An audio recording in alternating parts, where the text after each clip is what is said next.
Hey friends, my name is Steph Hauber and I am the Expansion Director at Eagle Brook Church. Hey, we've been in a series called Asking for a Friend, and we asked you to send in all your amazing questions about God, about the Bible, about your faith, and you responded in an incredible way. And we had so many amazing questions that we couldn't fit them all into our weekend series. And so we get to unpack them on our YouTube channel. And I get the privilege of talking through a very important question. At least I think it is. And I think it's a very common question. And so that question is, why do I sometimes feel abandoned by God in times of trial? Or maybe it's when times get tough, why does it feel like God is silent? What an amazing question. What a real question, honest question. And I think it's one that we've all wrestled with at different seasons in our life. I know I have. For me, it was right at the beginning of our marriage. I've been married for 14 years, but when we first got married, we were new Christians, really excited to start this journey together. And then all of a sudden the trials started.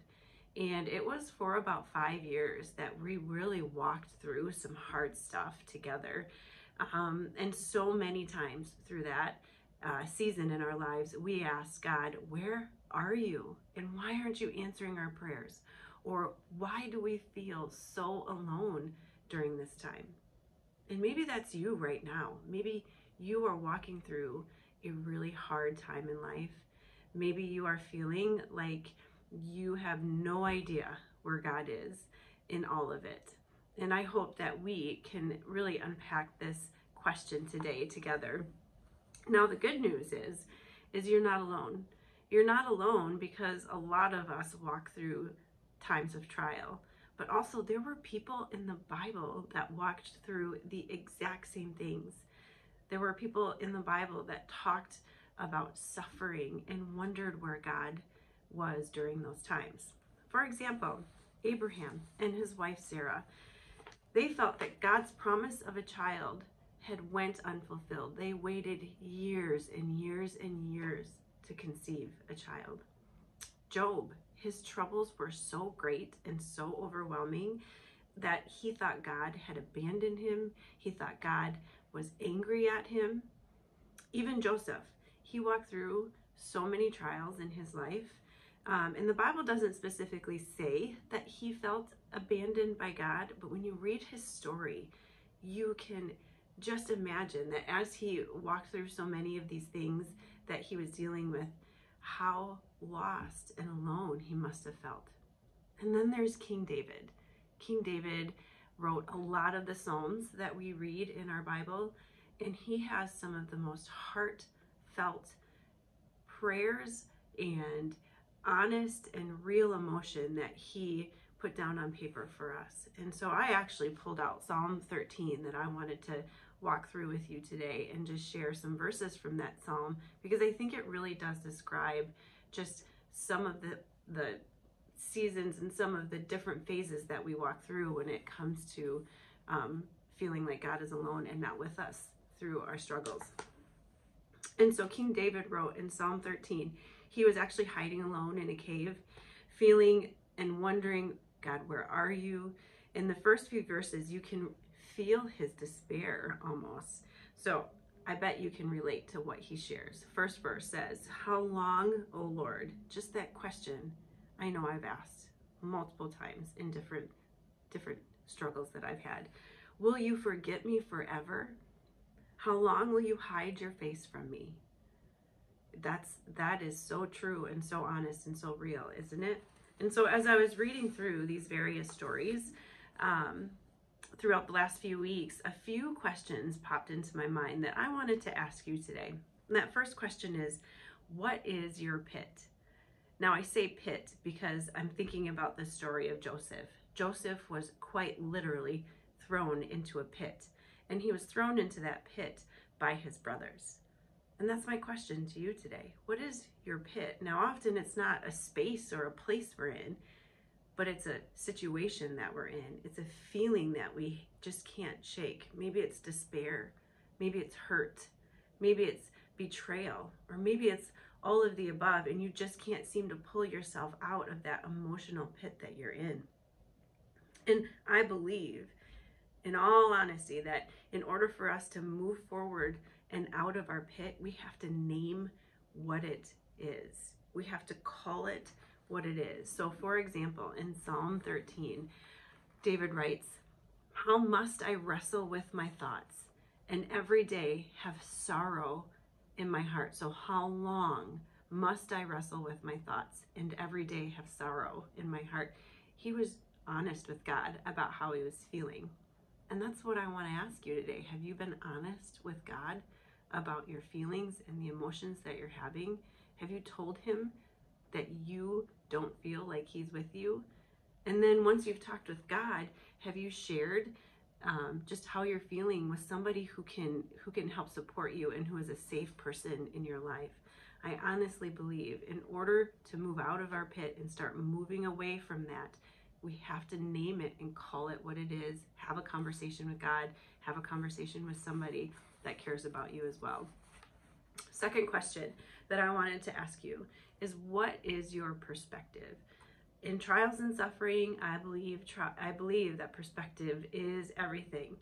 Did you know that you can still feel despair and know that God is with you? Imagine yourself now in an actual pit. I want you to think about you in a pit. Where do you picture God? Is he nowhere to be found? Is he maybe looking from the top down at you? Or is he in it with you? And I do want to remind you today that God is not looking down at you, wondering when you're going to get it together. He is actually in your pit with you. One of my favorite verses is from Joshua. It's Joshua 1:9. And through Joshua, God says, "Have I not commanded you? Be strong and courageous. Do not be terrified. Do not be discouraged. For the Lord your God is with you wherever you go." God is with you at the highest of highs and the lowest of lows. He is with you wherever you go, including your pit. I believe that God enters into our struggles. He holds us up with his presence. And when we can't feel his presence, he shows us his kindness through other people, through a song maybe that you hear on the radio, maybe a book that you're reading. He can use anything to reveal himself to us. He is there to give you strength when you do not think you can handle it for one more moment. Here's what else I think.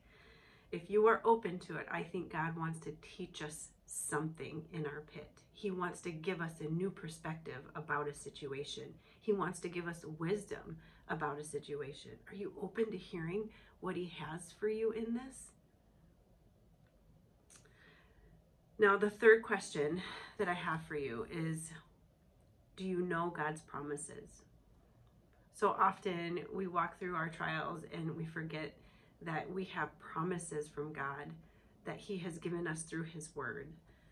Promises like Romans 8:28. It says, "And we know that in all things God works for the good of those who love him, who have been called according to his purpose." Now, God works all things for our good. That doesn't mean all that happens to us is good, but it does mean that God can turn every single circumstance around for our long-range good. Because remember, God is not out to make us happy necessarily. He's out there to fulfill his purpose through us. So this trial, this suffering that you are walking through right now, it has a purpose, and he can use that to fulfill his purposes through us. It is incredible. So a few more promises I wanted to share with you today. Psalm 46 says, "God is our refuge and our strength, an ever-present help in trouble." Isaiah 41:10 says, "So do not fear, for I am with you. Do not be dismayed, for I am your God. I will strengthen you and help you, and I will uphold you with my righteous right hand." Now, at the end of Psalm 13, David writes, and you can sense his perspective. It's changing. He's remembering who God is. He's remembering his promises. He's remembering his faithfulness. He says, "But I trust in your unfailing love. My heart rejoices in your salvation. I will sing to the Lord, for he has been good to me." David is remembering God's goodness, his faithfulness, his unfailing love. And instead of giving up, he held on to his faith, and he held on to the only one that can enter into our despair with us and truly give us freedom from that despair. You know, I look back on those early years in my marriage that were a struggle, and I can honestly say that coming out of it, I am wiser and I'm stronger, and I am able to enter into other people's suffering because of my own suffering. And none of that would have been possible if God wasn't walking alongside of me during those times. And it's hard to remember that and see that in the midst of your suffering. But my hope and my prayer for you today is that even though you may feel like God is distant, that you'll remember that God is not mad at you. He is not ignoring you. He has not abandoned you. And he is actually right there in your pit with you. Thanks, friends.